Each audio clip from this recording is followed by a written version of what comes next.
जय श्री कृष्णा मित्रों। आखिर कहाँ से आते हैं नागा साधु? रहस्य नहीं, अब जानिए हकीकत। नागा परंपरा की पूरी दुनिया रहस्यों से भरी हुई है। कुंभ के आते ही नागा जंगलों से निकल आते हैं। हाथी घोड़े पर सवार होकर जुलूस निकालते हुए कुंभ की ओर कूच करने लगते हैं। न सिर्फ आते हैं बल्कि लौटते वक्त अपने साथ तमाम नए नागा साधुओं को भी ले जाते हैं। महाकुंभ में आने वाले नागा साधु जंगलों में रहते हैं, यह वह धारणा है जो सबसे आम तौर पर प्रचलित है। लेकिन सवाल यह है कि वे कौन से जंगल हैं जहां ये साधु वास्तव में निवास करते हैं। नमस्कार दोस्तों, हमारी मोटिवेशनल आरके ब्लॉग चैनल में आप सभी का बहुत बहुत स्वागत है। इन दो क्षेत्रों में रहते हैं दोस्तों नागा साधु। आइए हम इसके बारे में जानते हैं। नागा साधु मुख्यतः देश के दो क्षेत्रों में रहते हैं। पहला केदारखंड, जो केदारनाथ के आसपास के जंगलों में स्थित है। यह क्षेत्र उत्तराखंड के गढ़वाल इलाके में आता है। दूसरा क्षेत्र नर्मदा नदी के किनारे फैला जंगल है, जिन्हें नर्मदा खंड कहा जाता है। ये जंगल मुख्यतः महाराष्ट्र, गुजरात और मध्य प्रदेश में फैले हुए हैं। नागा साधु किसी न किसी अखाड़े आश्रम या मंदिर से जुड़े होते हैं। अखाड़े आश्रम या मंदिर में रहने वाले नागा साधु नागाओं के समूह में रहते हैं, लेकिन इनमें से कुछ तप के लिए हिमालय या किसी ऊंचे पहाड़ की गुफाओं में निवास करते हैं। इनमें से कुछ अखाड़ा के नागा साधु पैदल भ्रमण करते हैं, भिक्षाटन करते हुए भी धुनी रमाते हैं। बहुत रहस्यमय होता है नागा साधुओं का जीवन। आइए इसके बारे में दोस्तों जानते हैं।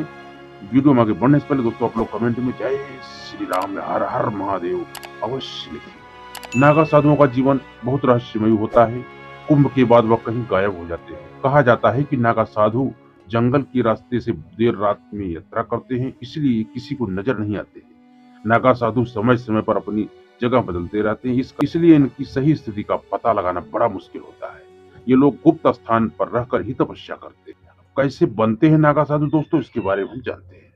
नागा साधु बनने की प्रक्रिया बहुत कठिन होती है। यदि कोई नागा साधु बनना चाहता है तो उसकी प्रक्रिया महाकुंभ के दौरान ही शुरू होती है। इसके लिए उन्हें ब्रह्मचर्य की परीक्षा देनी पड़ती है। इसमें 6 महीने से लेकर 12 साल तक का समय लग जाता है, जिसके बाद महापुरुष का दर्जा मिलता है और फिर 5 गुरु भगवान शिव, भगवान विष्णु, शक्ति, सूर्य और गणेश निर्धारित किए जाते हैं। जिसके बाद नागाओं के बाल कटवाए जाते हैं। कुंभ के दौरान इन लोगों को गंगा नदी में 108 डुबकियां लगानी पड़ती है। खुद को मृत घोषित कर पिंडदान करते हैं ये लोग।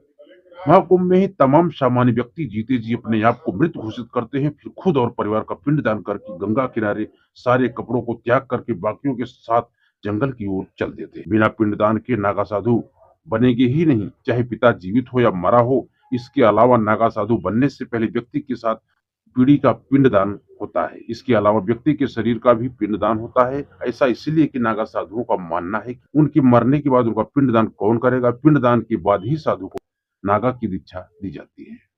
नागा का अर्थ क्या है दोस्तों, जान लेते हैं।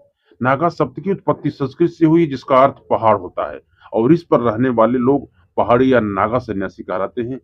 कच्छारी भाषा में नागा से तात्पर्य एक युवा बहादुर सैनिक से भी है। नागा का अर्थ बिना वस्त्रों के रहने वाले साधु भी है। बताया जाता है कि आदि गुरु शंकराचार्य ने 8वीं सदी में सनातन धर्म की स्थापना के लिए देश के 4 कोनों पर 4 पीठों की स्थापना की। गोवर्धन पीठ, शारदा पीठ, द्वारका पीठ और ज्योतिर्मठ पीठ। इन पीठों, मठों, मंदिरों और सनातन धर्म की रक्षा के लिए आदि गुरु ने सशस्त्र शाखाओं के रूप में अखाड़ों की स्थापना की। शुरुआत की इन्हीं अखाड़ों के सैनिकों को धर्म रक्षक या नागा कहा जाता था। तो दोस्तों मुझे आशा है कि आपको सारी जानकारी प्राप्त हो गई। आपको मालूम पड़ गया कि नागा किसे कहते हैं, नागा कहाँ से आते हैं, नागा कहाँ चले जाते हैं। तो दोस्तों वीडियो को यदि हमारा अच्छा लगा हो तो वीडियो को आप लाइक जरूर करें और कमेंट में जय श्री कृष्णा या हर हर महादेव अवश्य लिखें और गंगा मैया की कृपा प्राप्त करें। तो मिलते हैं दोस्तों अगली वीडियो, तब तक आप खुश रहो, मस्त रहो, आनंद रहो। जय श्री कृष्ण।